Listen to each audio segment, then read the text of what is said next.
This is a very special edition of the podcast for a few reasons. First of all, I'm in Canada, in the Great North. We come every summer, as I've talked about many times in the podcast, and that's exciting on its own right, but it's doubly exciting because I have my brother-in-law here in front of me, the great Rabbi Shmuly Botnick, and we're doing a live podcast. We've done, of course, many podcasts in the past, but they were all on Zoom, and now we're here together, and it's a very exciting, momentous day, and it's going to be even better now in person. Is that right?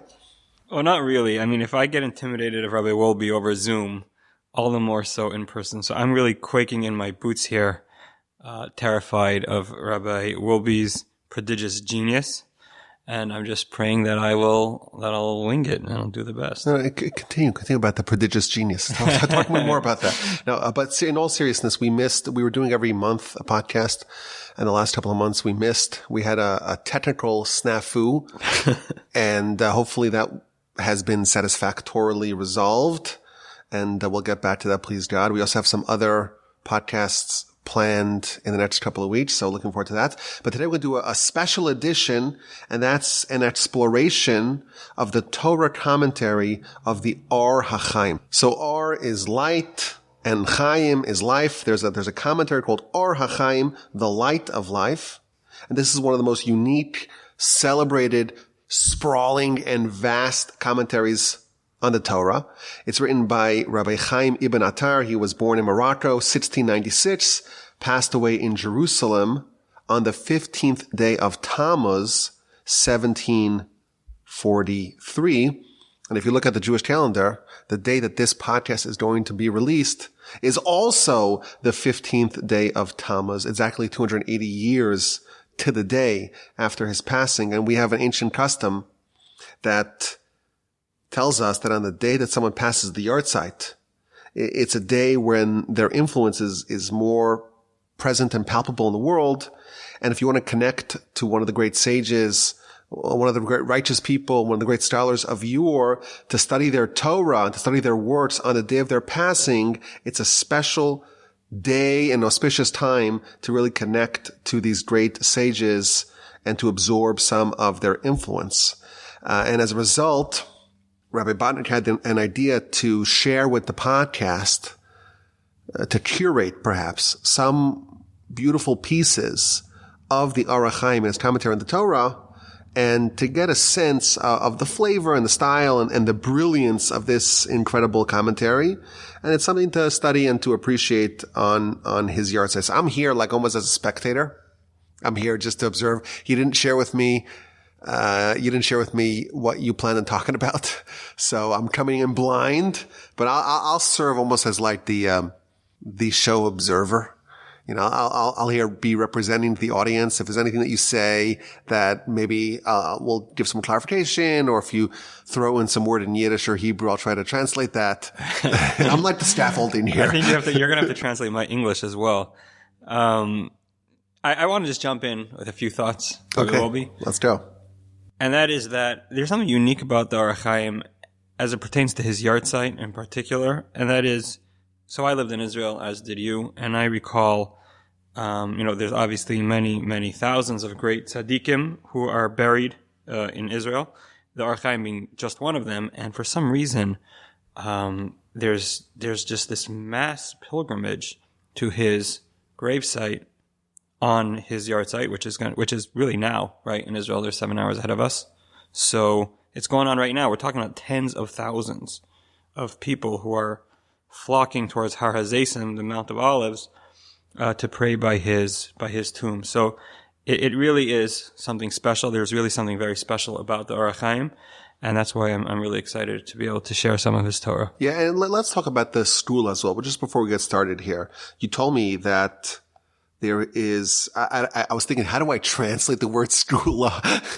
Yeah. It's like I came up with propitious practice. I don't know if that does it service. But there's a custom, you said, to study the works of the Ohr HaChaim for 40 days. So, okay, I mean, The 40 consecutive day thing is something we find often in the world of skulos, which again doesn't have an English translation. It means whatever you decide it means. It's I guess, some sort of practice that you can engage in that elicits the divine merit or protection or or something like that. Yeah. And you see, so there's this idea of going to the kosel for 40 consecutive days. I've heard people have very miraculous salvations through that. So, I'll just tell you, Rabbi Wolbe, I heard this idea about learning the Torah of the Ohr HaChaim for 40 consecutive days. I heard this idea when I was 22, which is, I am 32 today, so that's 10 years ago.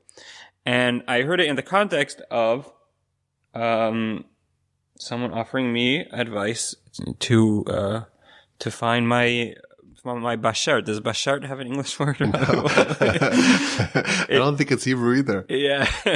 So you were single and you wanted to get married, and someone said the way to get married or way to elicit some sort of extra divine benefit is to study the works of the Ohr HaChaim for 40 days. So here's what I did. So 40 consecutive days you're studying the works of the Ohr HaChaim. Of the Ohr HaChaim. Now let me just tell you. So this is 10 years ago to the day, because I decided if I'm going to do it, I'm going to start on the yartzeit. Right? It doesn't get more auspicious than that. So I started on the yartzeit, which is the 15th day of Tammuz.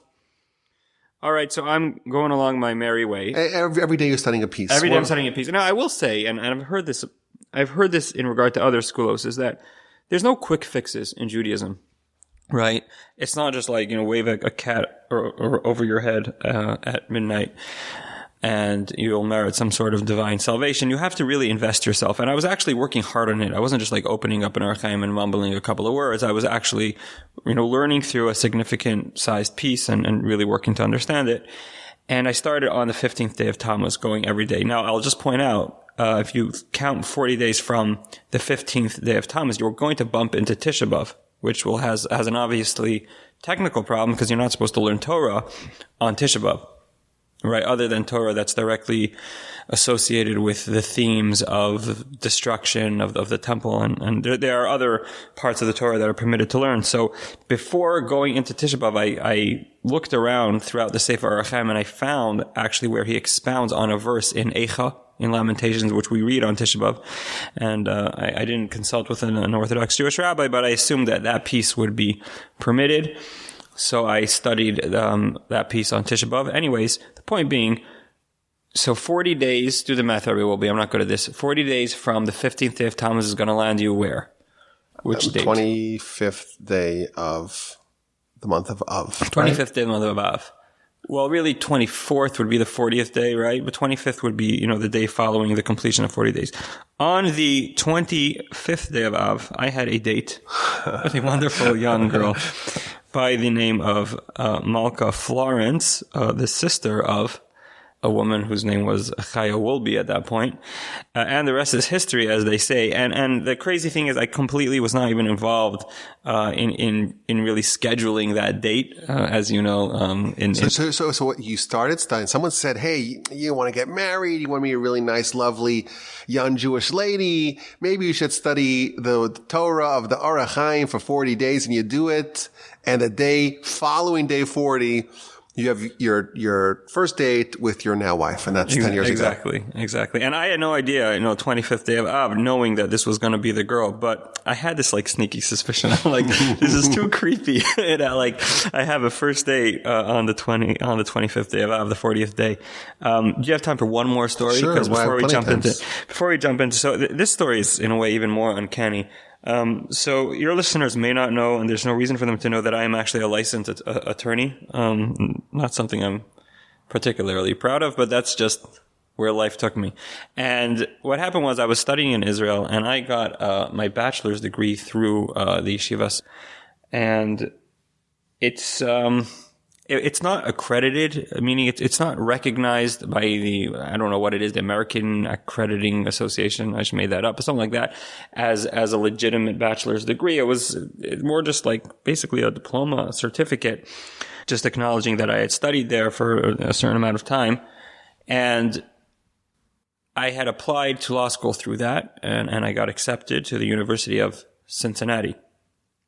While I was there, someone pointed out to me that the Ohio bar, right, Cincinnati's in Ohio, is very particular about your credentials in terms of taking the bar.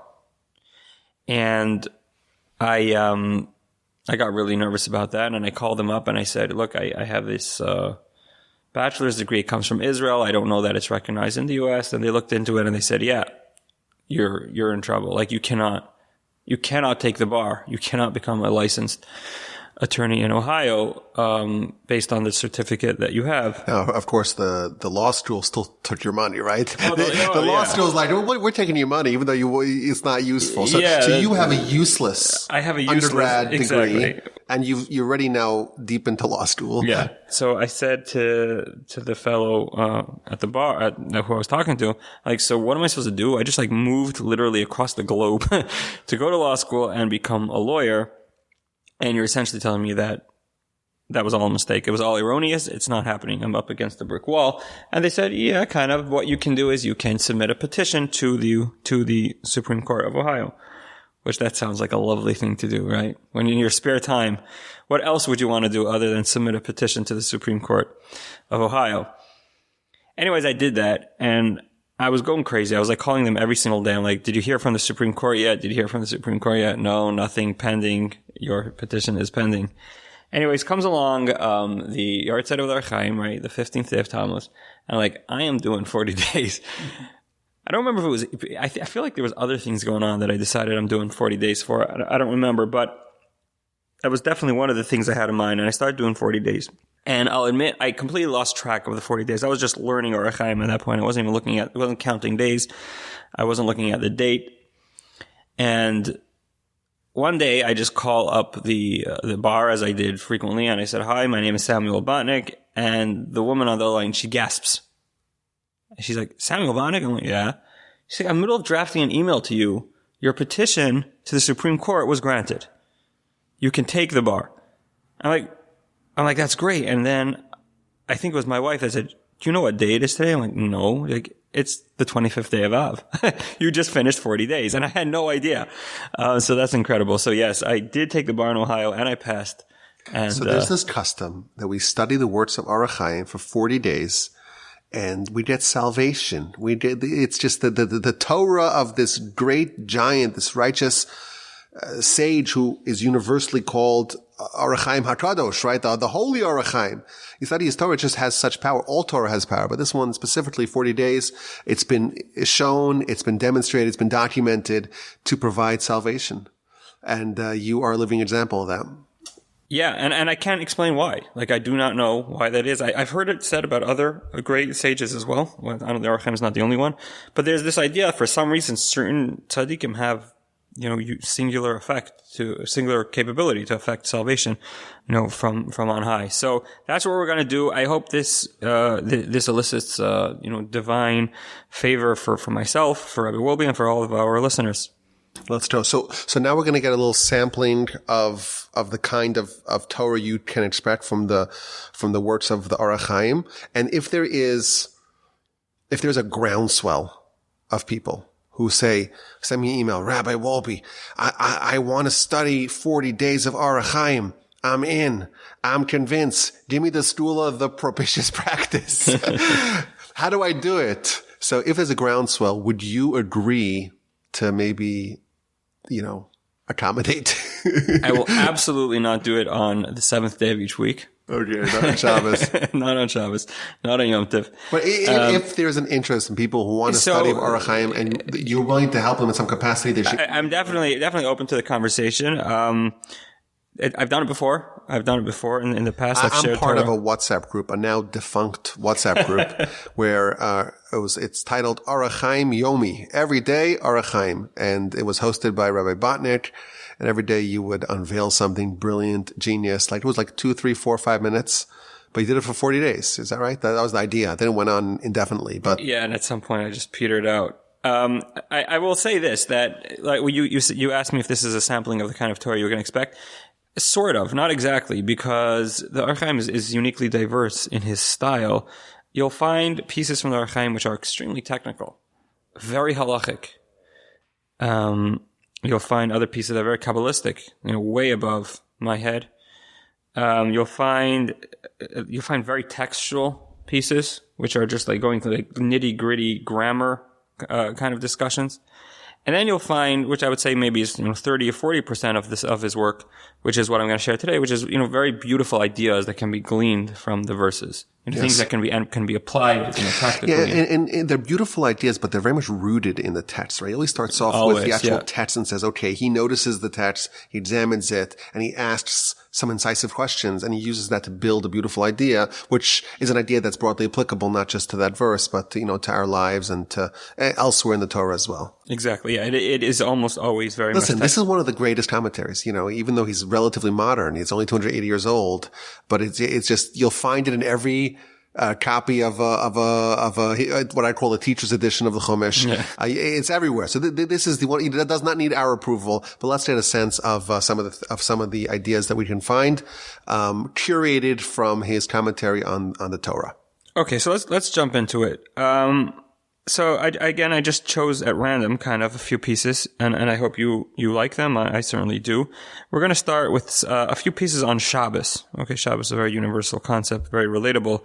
So it says, the verse says, this is in Shemos, Perek Chaf, Pasuk Yud, so chapter 20, verse 10. Exodus 20:10. That sounds like it's in the Ten Commandments. Is that right? Yeah, I think that is where it is.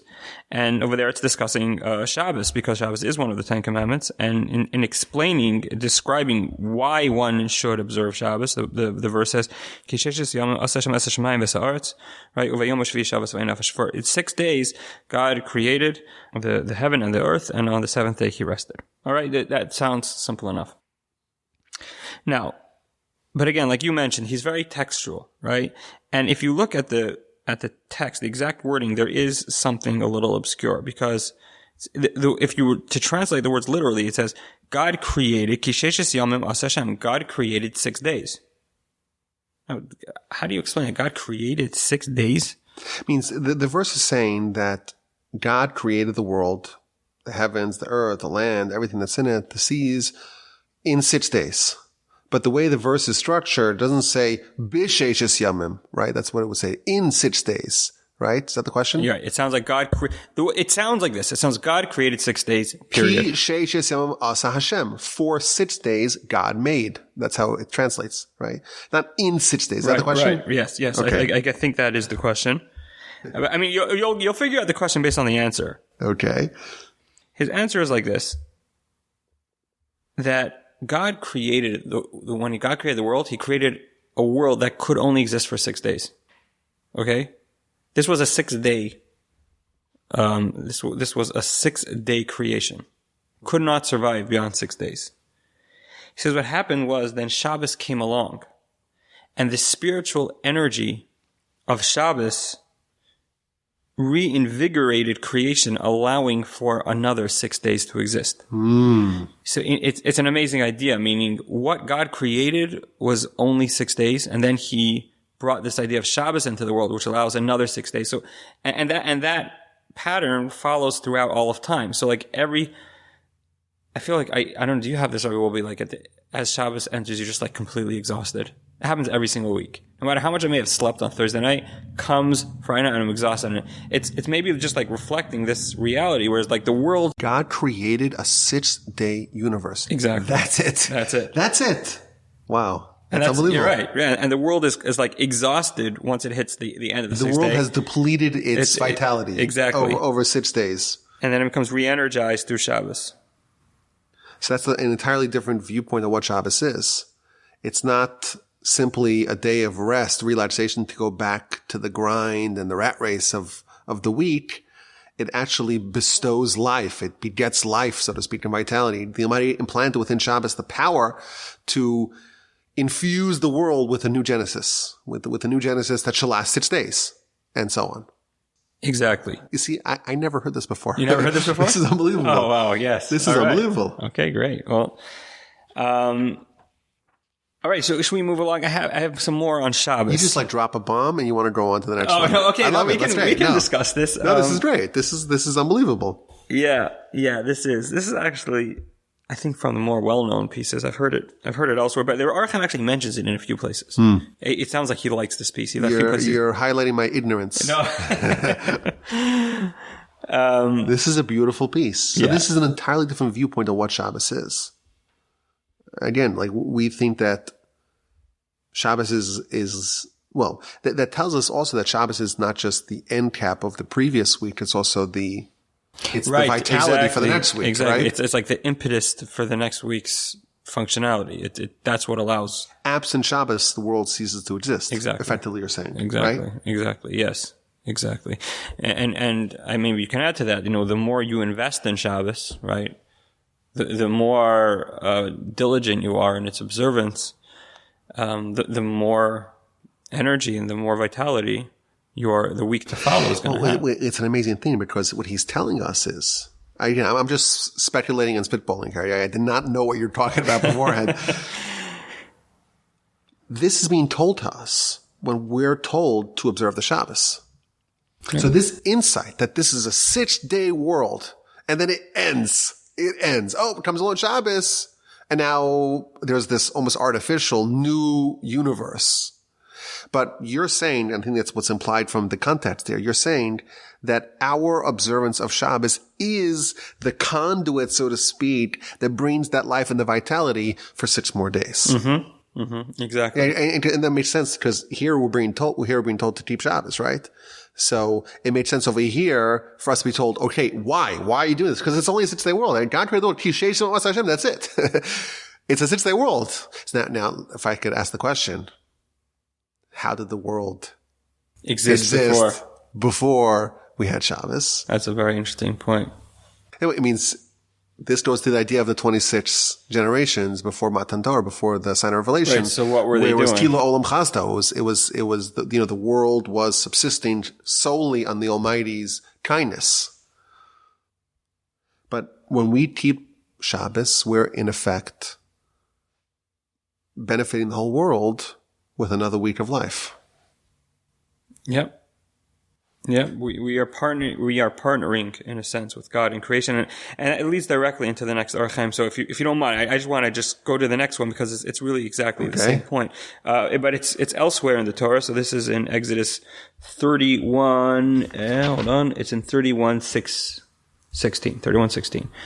And there, Parshas Kisisa. This is Parshas Kisisa. So I think some recite this by Kiddush in Shabbos morning. I do not. It's not my custom. But the verse says, "V'shamru b'nei Yisrael es haShabbos, lasos es haShabbos l'dorosam bris olam." And the Jewish people observed Shabbos to create Shabbos for generations. Now, the Ohr HaChaim has a few problems with this verse. The verse does seem to, it's not so clear what the verse is saying, right? Clear. It's a little disjointed. The Shabbos, the Israelites will observe the Shabbos, lasos es haShabbos, to do the Shabbos, or to make the Shabbos, or to create the Shabbos. L'dorosam, for their generations, bris olam, an eternal covenant. So what exactly is the verse saying? It's not immediately evident what the verse is saying. Exactly. So he has a few points. Number one, what's the Vishamru? They observed lasos to create. What does that mean? He also asks, if you look earlier, the verse also, it says earlier, Ushmartem as Shabbos, you shall observe the Shabbos. So there does seem to be something of a redundancy here by the repetition of the Vishamru theme, and you shall observe. Okay. But jumping on the la'asos, to create, what does that mean? They observed Shabbos to create Shabbos. What is that supposed to mean? So he quotes a medrash, also a very beautiful medrash, that says, Shabbos approached Hashem and he said to God, for all the other days you gave a ben zug, you gave a partner, and to me you did not give a partner. A partner meaning like a spouse, I think, in a sense. And Hashem said, the Jewish people will be your spouse.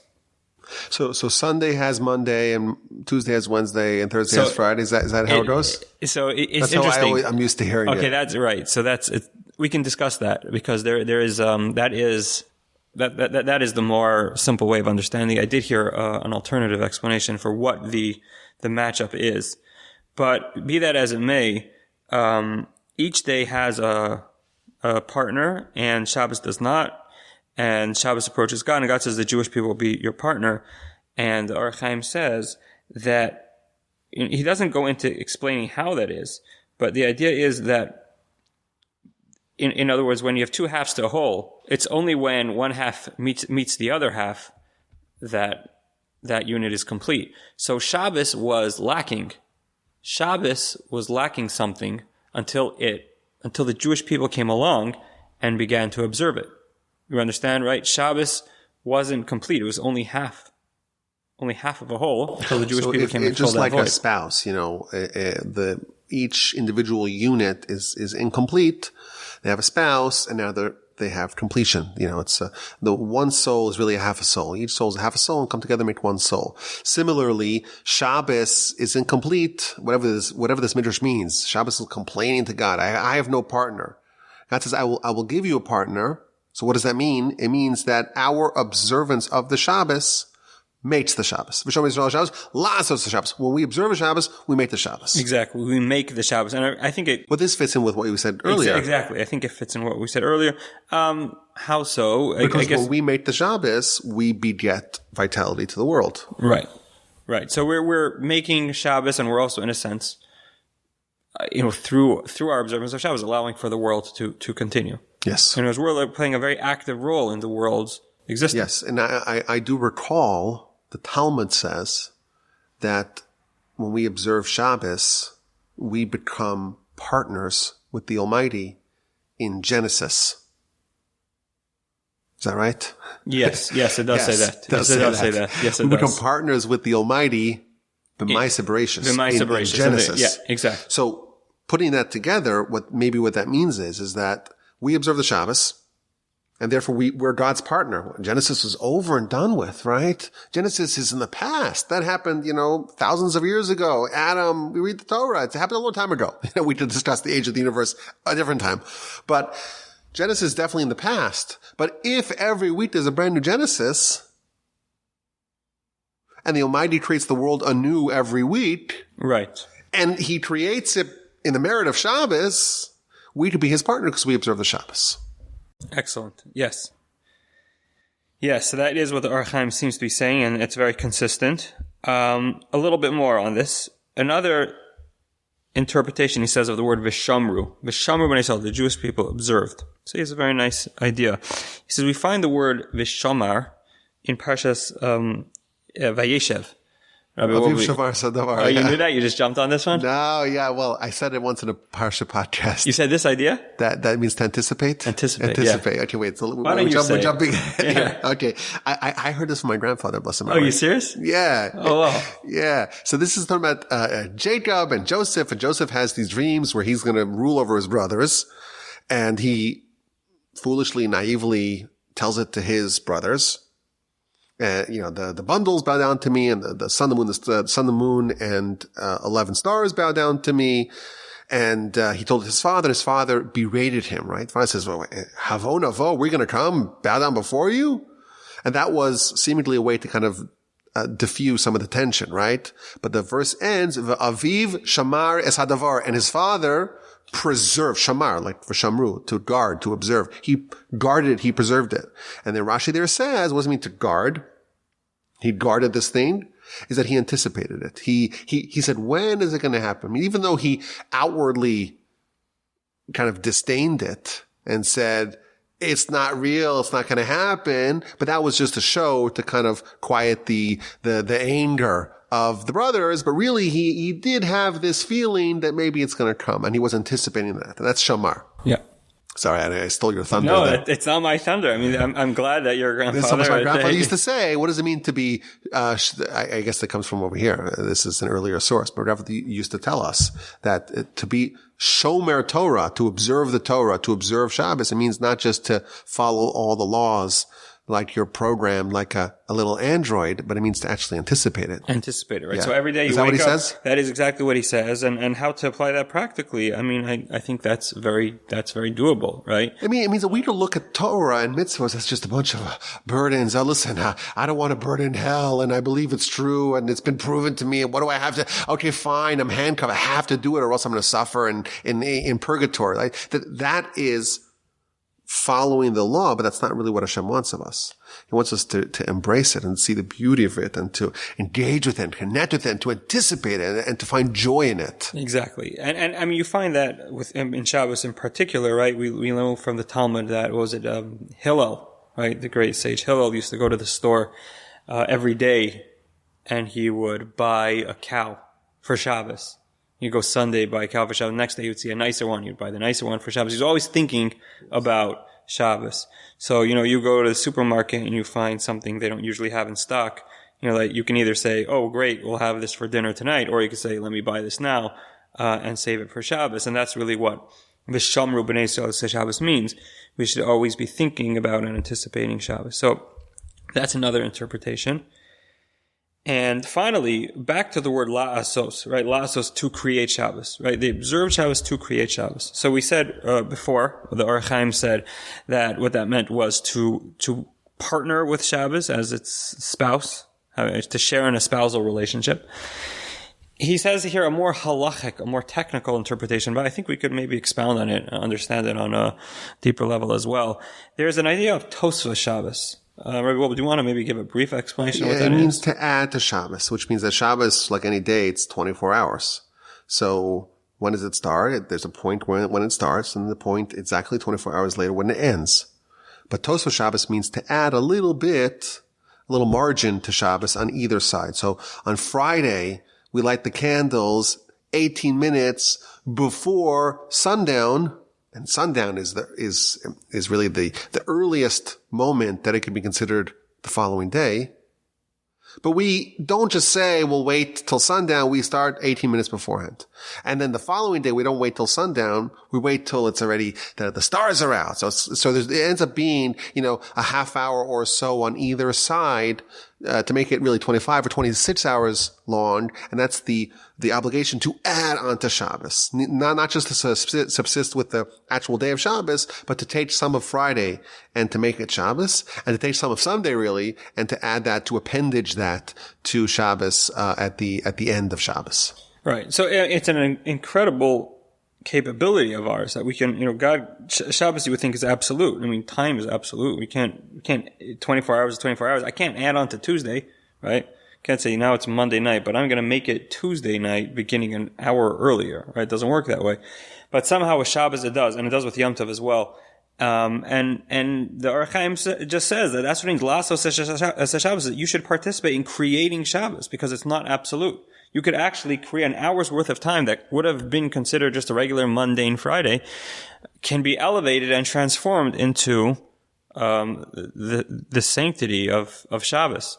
So again, this is a halachic concept, right? Tosfos Shabbos is a halachic idea, but it does have a philosophical underpinning in the sense that Shabbos is something of a partnership. We are active participants in the spiritual significance that Shabbos represents. See, what he's saying is like this. It's not, when I start Shabbos a little bit early, 18 minutes before sundown, maybe even earlier, 40 minutes, some people start, right? People start a little bit early. It's not just like I'm saying, well, it's Friday, but I'm going to treat it as Shabbos. I'm going to say, my personal observance of Shabbos is going to begin a little early. It's more than that. You're saying it's like, I'm actually transforming a day that would otherwise be Friday. And it's not holy and it's not sanctified. I'm saying it's every day's holy, but it's not Shabbos, absent my decision to make it Shabbos. And the Almighty gives us the power to take the mundane and to render it holy, to transform it into holy, to take Friday and say, no, it's not Friday. You think the calendar says Friday, your clock says it's Friday, it has not yet sundown? Actually, it's already Shabbos. And doing that on the other end as well. And that is part of the terminology of the verse. So that's going to be hinted in the terminology of the verse. La'asos Shabbos, to make Shabbos, literally, to actually say it's Shabbos, even though your calendar may be arguing otherwise. Exactly. That's what the Ohr HaChaim is saying, and that's how he's interpreting the word la'asos in this context. And this is also a theme that we'll see with Ohr HaChaim is that he has one verse and he can have 5, 10, 20, many different interpretations. Yeah. We always talk about the Torah has, lots of different facets of the Torah, 70 facets of the Torah, all different levels of understanding, and Pshat, Remez, Drash, Sod, different dimensions of understanding. We get that, a real picture of that, a real taste of that in the commentary of the Ohr HaChaim. Okay, what else we have over here? Okay, so I think that's it for Shabbos. Obviously that's not it for Shabbos. He's got plenty more. But for our purposes, let's move on. I want to share an idea that he writes. This is in Parshas Vayechi, right? So that's the last parsha in Genesis. And I think this idea is very important in terms of raising children, in relating to students, and really in relating to society in general. And that is, we know, I'm sure Rabbi Wolbe has discussed this, the blessings that Jacob gave to his 12 sons, right? So, Rabbi Wolbe, have you discussed this in the Parsha podcast? Many times. Jacob is on his deathbed, he gathers his sons, and he initially says, I'm going to tell you what's going to happen at the end of the days, and then it's hidden from him, and he gives them all a blessing. It's called a blessing. The first three really, it doesn't appear to be a blessing. We've spoken about this at length. But then once he's done, this is chapter 49 of Genesis. Once he's done, he retires to his bed and he passes. Yes. Yeah. So again, this is going to be very textual, very nuanced. The verse following the description of all the blessings, it says that Yaakov gave these blessings to his children. It says, Ish asher kivir chaso beirachosam. Each man, according to his blessing, he blessed them. So again, there's a redundancy. It's kind of unclear what it's saying. I just found it. It's 49:28. That's right. Yeah. Okay. So the verse says, these are the tribes of Israel, 12. V'zos asher diber lahem aviyim, and this is what their father spoke to them. Vayivarech osam, and he blessed them. Ish asher kiver choso pirach osam. Every man, as per their blessing, he blessed them. So the verse says, he blessed them.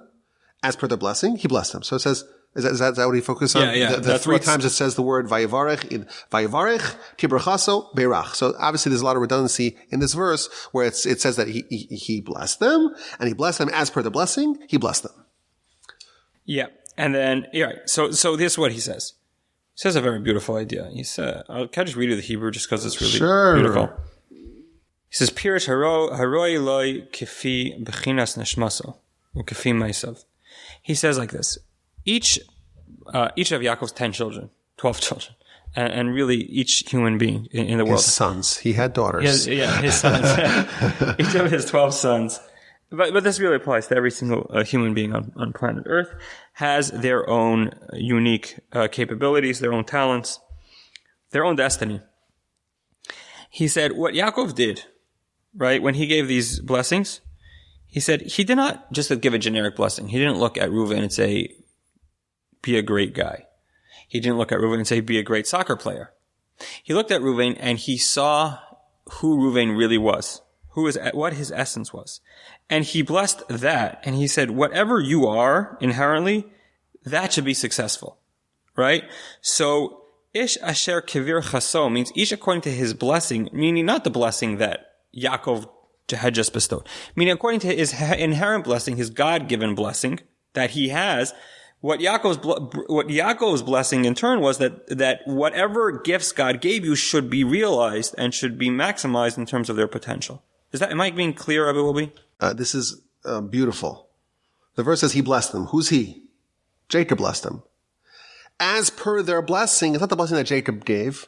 It's the blessing that is the essence, so to speak, of their soul. It's their destiny. It's their qualities. It's their inborn traits. It's their attributes. It's their God-given greatness that they have from heaven on high. He blessed them. It wasn't just a generic blessing. He had a deep understanding of the essence of each one of his children, and he tailored the blessing to help them actualize their own blessing that they already have within them. Is that right? Exactly, is that what you're saying? Exactly right.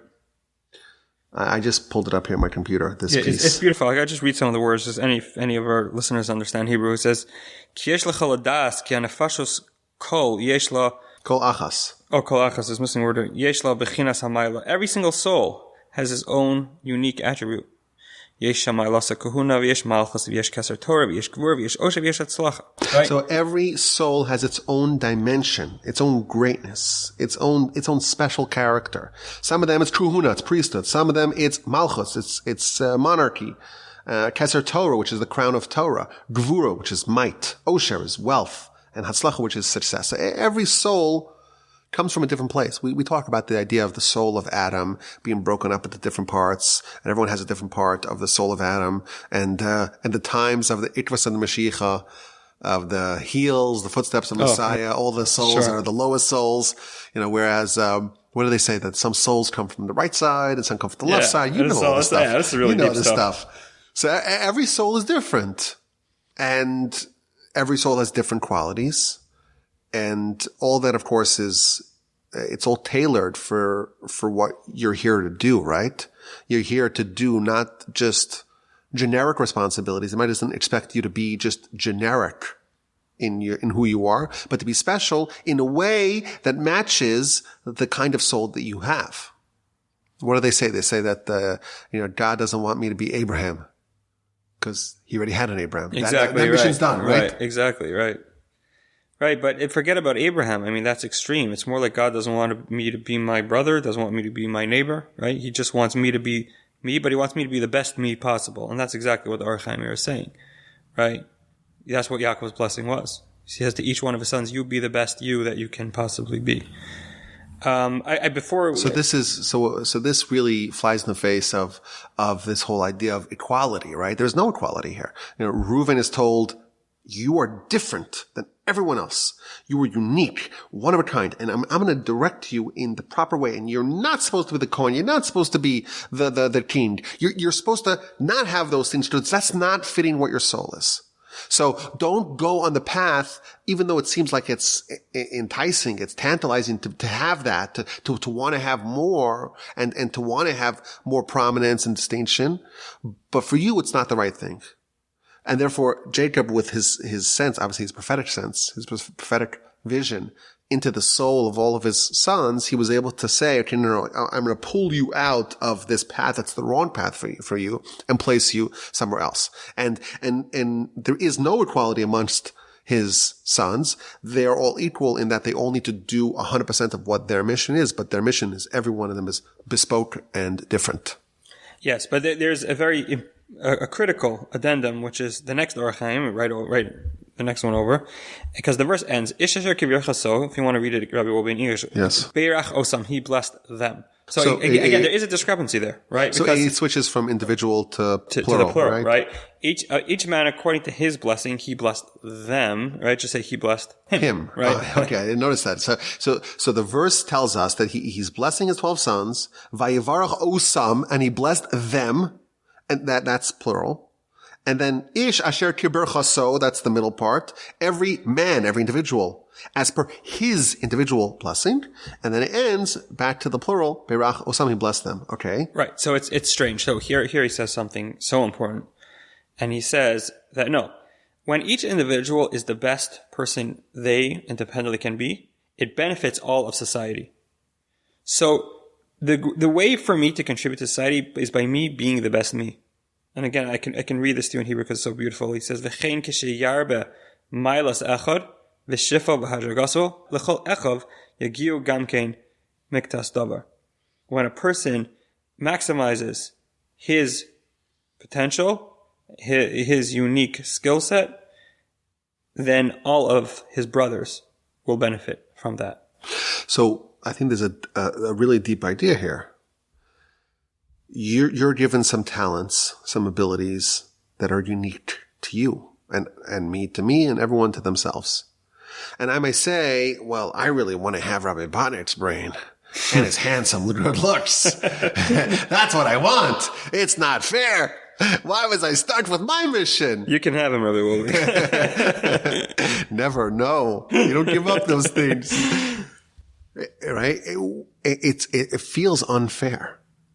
And it would be existentially unfair if you reap all the benefits, right? So one person's real intelligent, and real genius, and real ability, and, real charisma, and everything. And poor me, I was just delivered something less by the Almighty. So he's kind of ameliorating the pain of that by saying that the actual benefits of every individual's accomplishments, when they actually focus on what their mission is, it ripples out, it cascades out. They end up becoming someone who is beneficial to everyone. Exactly. If you fulfill your mission, because that mission is your mission amongst the larger mission of the whole nation and really all of humanity in existence, you're doing a job really for everyone. You're representing the entire universe in your mission, and everyone benefits from you successfully completing your mission. That's what he's saying. So you don't just accrue all the benefits to yourself. I mean, no, right. I mean, you get everything, you get all your own benefits, but everyone does as well, right? You don't give up any benefits, right? You're not sacrificing anything. You get. Of course not. Right. All right. Would you want to move on? Let's go. Let's go. Okay. I just have a couple more I want to share. Again, I have to say, there's so many. There's got to be thousands of pieces of Ohr HaChaim throughout the entire Torah. I took literally just a small handful. This one, and Rabbi Wolbe, I might ask you to pull this up if you can. This is in Exodus 14:15. So this is right before the splitting of the sea. Okay. I'm using Safari on my laptop here.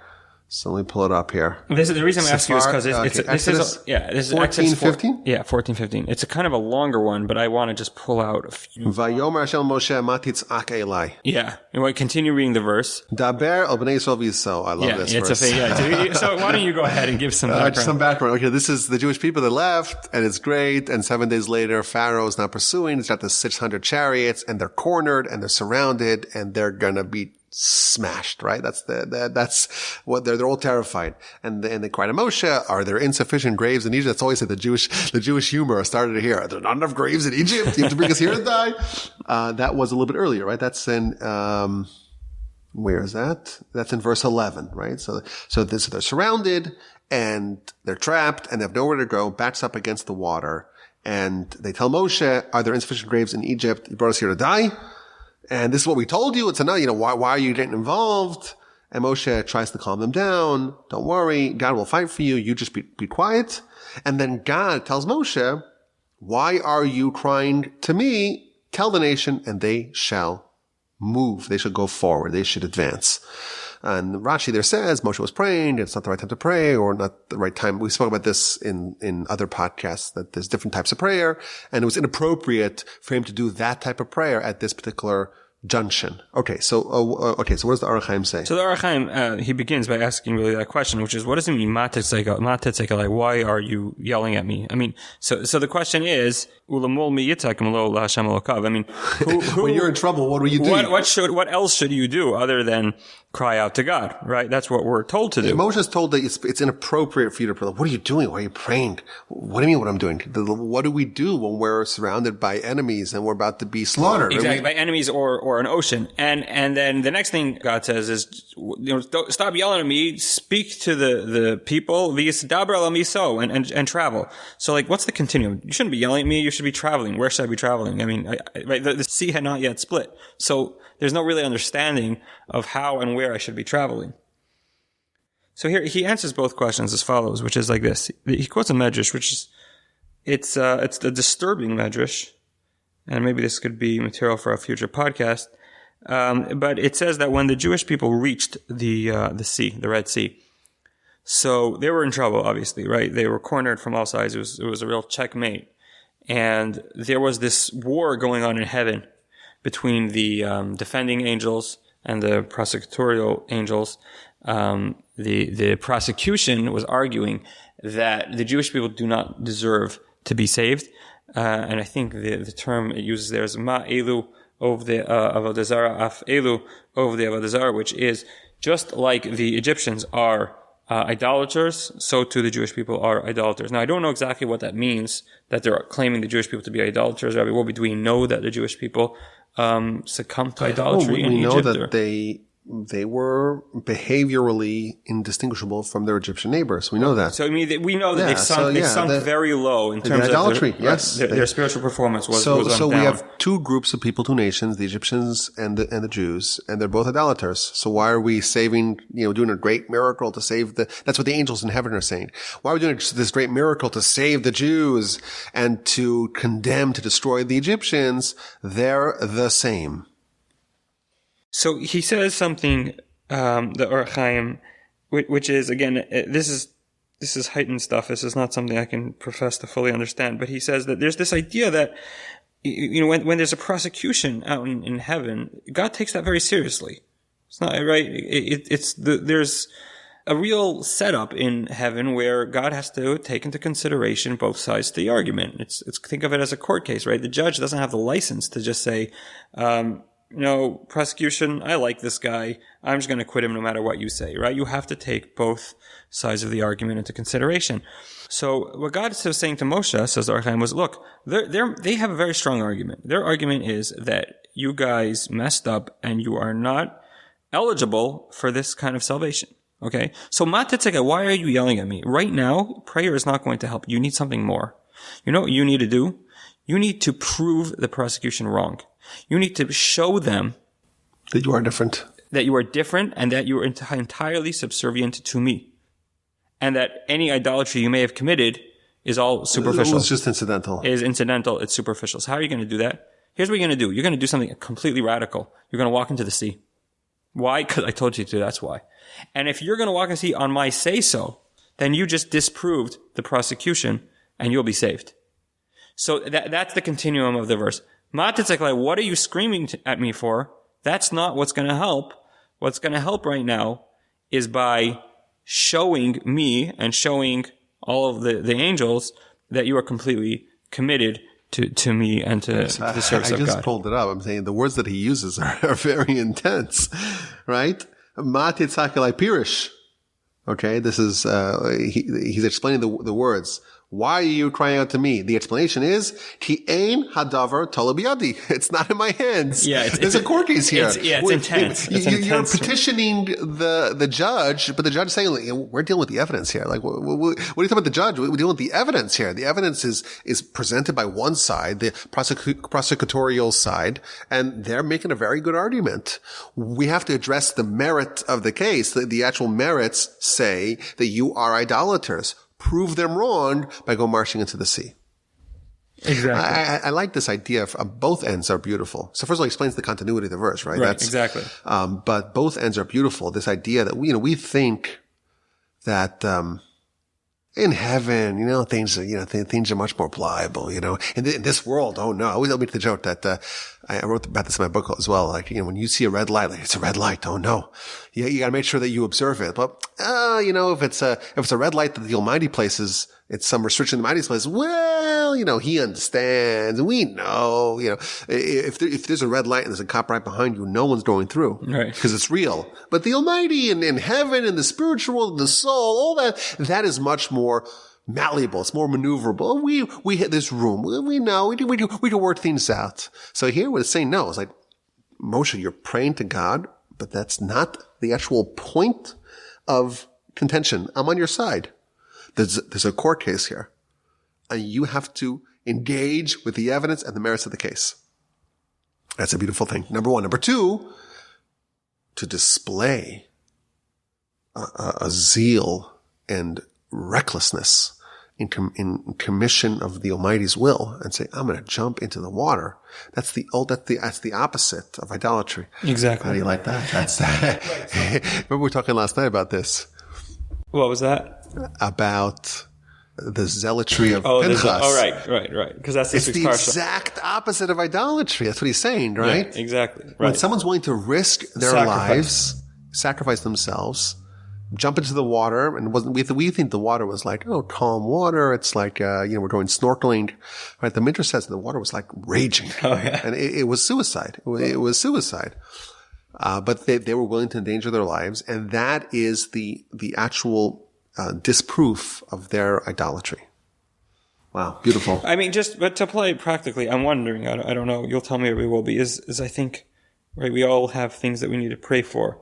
And maybe what we have to take into consideration, obviously we're not privy to what's going on in terms of the heavenly debate of whether we do deserve our salvation or we don't. But I think what we have to consider is maybe the counter argument to us meriting whatever salvation we want is whatever flaw we might have, right? So if we know about ourselves that we're not super careful about, I don't know, maybe watching movies that we shouldn't be watching or something like that, and we're praying because we want the interest rates to go down and be able to purchase a home or not lose our down payment on whatever investment we have, right? So we have to consider, like, wait, maybe in heaven they're not saying, maybe they're saying, like, stop praying, do something for me, sacrifice for me, right? Just like take a step away from whatever, take one step, Dabra Aviso, take one step towards removing whatever flaw you might have. Do you think that makes sense? And through that, you'll merit your salvation. Do you think? I'm very hesitant to say that anyone should ever stop praying.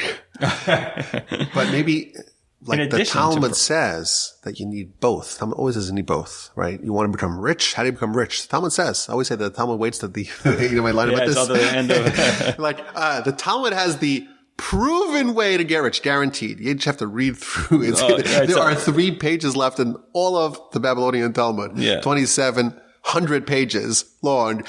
3 pages before the end, it tells you the secret, So if you're just reading it for ulterior motives, you'll drop out way longer beforehand.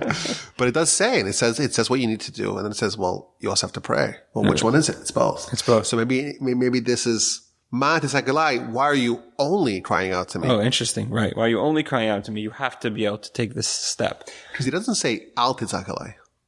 Interesting. It doesn't say don't pray. He said, why are you praying alone? Uh-huh. Don't just pray. It's prayer plus what you need to do. And what you need to do is to counter these angels that are saying you're idolaters. Show me. Continue praying, yes. So what you're suggesting is that I'm trying to apply this practically. Yes, in our lives we have to figure out, like, where are those blockages? Where are those, what are the forces, what are the elements of our lives that are holding us back? Find those things and address them, of course, while praying along. Yeah. And that's the way to, make some room, get some freedom, get some space to be able to advance in our pursuits and our goals. All right. Okay. Is amazing. That it? I wanted to share one final one, just because it's so poetic. Let's do it. And that is, by the way, that's another trademark of the Ohr HaChaim, is he does write very poetically. This one I'm going to read is so poetic that he even made a song out of it. It's about following the Bikurim. Okay, now the Bikurim has nothing really to do with this, but your listeners do know what the Bikurim is, or will be right. First fruits. The first fruits which you bring to the Beis HaMikdash. Following the entire episode, the entire description of how that works, the verse says, "V'samachta b'chol hatov," and you should be happy with all the good. So you have your first fruits, you come, you tie the ribbon around it, you bring in this elaborate basket to Jerusalem, you give it to the Kohen, they do some ceremonies, and you make this whole pronouncement, Laban, right, up at the history of the Jews in Egypt. And then when you're done, the verse says, this is 26:11, just pulled it up. V'samachta b'chol hatov, you should be happy with all the good. Asher nasan Hashem l'kecha, Asher nasan l'cha Hashem l'kecha, Hashem your God gave you. Okay, yes. So the verse is saying, after you finish here, you should be happy and gladdened with all the goodness that the Almighty gives you and your family, you and the Levite and the convert who is in your midst. Right. So the question is, what does it mean, b'chol hatov, with all the good? That's very vague. I guess the simple translation would be all the good things God gave you. The Ohr HaChaim has a suggestion. He says that Gam Yermos b'maimer b'chol hatov el haTorah. He says kol hatov, all the good, is referring to the Torah. And then he writes very poetically, and that's why I'm going to read the words. He says ve'ein tov el haTorah she'em hayu b'nei adam margishin b'mesikos ve'arevos tov haTorah. If a person could sense the sweetness of the Torah, hayu mishtagim, I don't even understand these words. Hayu mishtagim, they would like go crazy, right? Yes. Umislahatim achareha, they would just be going completely crazy and chasing after it. An entire world worth of silver and gold would not be considered anything in their eyes. For the Torah incorporates all of the goodness of the world. So the Ohr HaChaim is saying, we should be happy with all the good. I think what he's saying is b'chol tov means with the thing that is all good. B'chol tov doesn't mean all the good; it means the all good, right? The one ideal that is entirely good, which is the Torah, and that is what the Ohr HaChaim is telling us. And he writes so beautifully in his description about how that is, and how if you would recognize how good the Torah is, you would realize how really meaningless. You see why are the sages, why are the scholars so obsessed with Torah study? This is the reason why. Yeah. Because for outsiders, it's just a bunch of legalese, it's laws, it's ancient writings, and it doesn't have any joy, it doesn't have any pop to it, it doesn't have any sizzle to it, there's no excitement in it.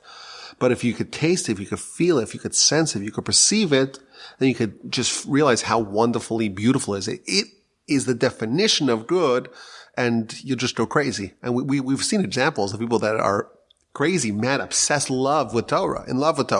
Yeah. And this is why, because it is the root of all good.